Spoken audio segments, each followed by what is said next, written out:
Okay, so we're here today, Chief Tizo interviews. We're interviewing the enigmatic MC Coolarge, experimental hip-hop producer and occasional rapper. He has worked with the likes of Calamity D, Steel Toddler, and Squonk, and has released his first. When did you release your first EP? December 8th. Still a little louder. December 8th. December 8th. What was it called? Father Forgive Me. You do not know what they do.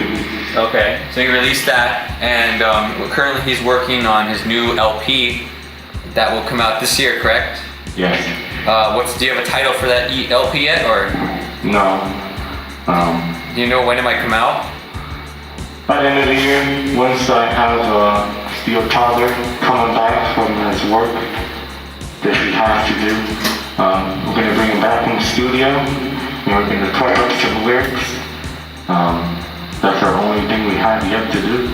The production's almost pretty much done. Just a few more mixes, and we gotta have the lyrics, the vocals, and then the mastering will be out somewhere around either October or December. One of those 3 months. So, MC Coolarge, you listed off a bunch of different collaborators. How does that songwriting process work? It's changed drastically over time. Every project has different themes. The first EP, Father Forgive Them, was much more religious, and I would say much more personal. Not within situations in my own life, but situations I would see in other people's lives. So it was more of a social commentary. So the first 2 songs were written completely by me.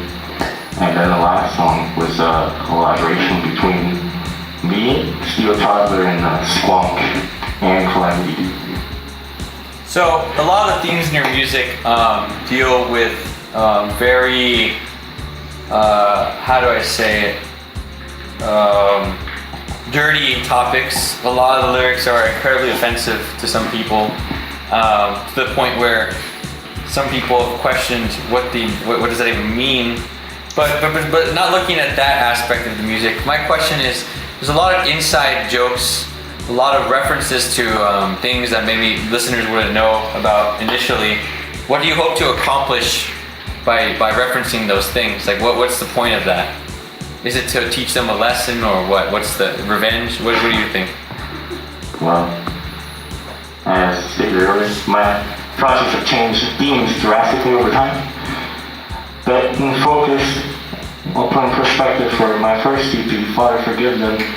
A lot of it reflect my everyday life, things I go through as a person, specifically from the AV, where to some might not seem that absurd, but to others, the older audience might think is possibly the most morbid and crass vulgarity they'll ever hear.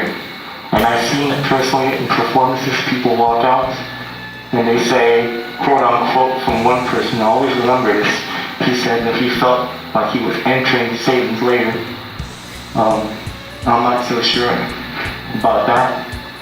I think those are just weaklings. I think those are people who aren't capable of facing real world issues. They're too stuck in their idealism that people are better than that, or that they're self-disciplined, or that people are smarter. But in fact, those are people who are completely out of touch simply because they rely on faith completely. When it comes to my inside jokes and references to specific people, I like to mention them because the people who listen to them might feel comfortable in a sense because only they understand the references. But in a broader perspective, the rest of the audience just thinks of it as a funny joke because I try to make inside jokes acceptable at the same time. I don't specifically say, for example, I don't say one of my friends' name. Instead, I said Mr. Bukaki. People will understand what that means. Not everyone will understand whose name. So it's fun to see them cringe performing it live. Because during the era of Father Forgive Them, this huge thing exploded between the relationship of my friend and this whore. While performing it live, no one understood what was going on. Everyone was like, vaginas and stuff, But that guy and that girl looked at me and he knew exactly what I was talking about. And it makes me laugh to see how cowardly and how desperate people become. You give them the attention they ask for, and then they're like, no, I never asked for this. So in your new work, and your old work, what would you say is the recurring theme? Like, what is the narrative, like the overall themes in your work? What do you think is the one that is universal in it? You mentioned religious themes. Is that going to be in your new album or anything like that? Yes, much more than my last one. How does that tie into what you just said about your philosophy? Yeah, my philosophy. Music, not Well, they both sort of go hand in hand. My standards and my values are completely influenced by the church. I wouldn't say adopted, I would say influenced or based upon. And it's funny to see people below that values that you have. I'm not trying to subject them over my values. I'm not trying to put them upon my standards. Because to a lot of those people, I don't really know them that well. So it wouldn't be a fair judgment.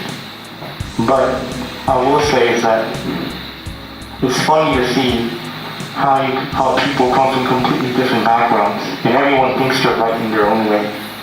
But once you give them the attention, they get scared, and then they realize they were never right.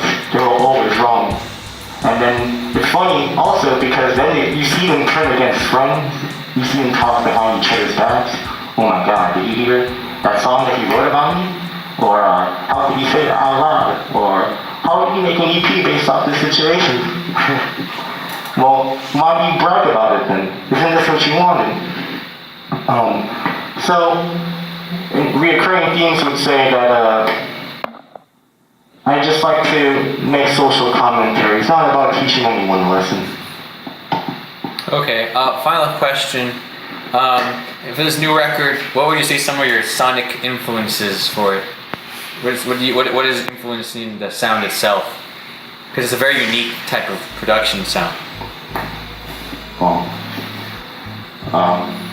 for sure, a lot of gospel.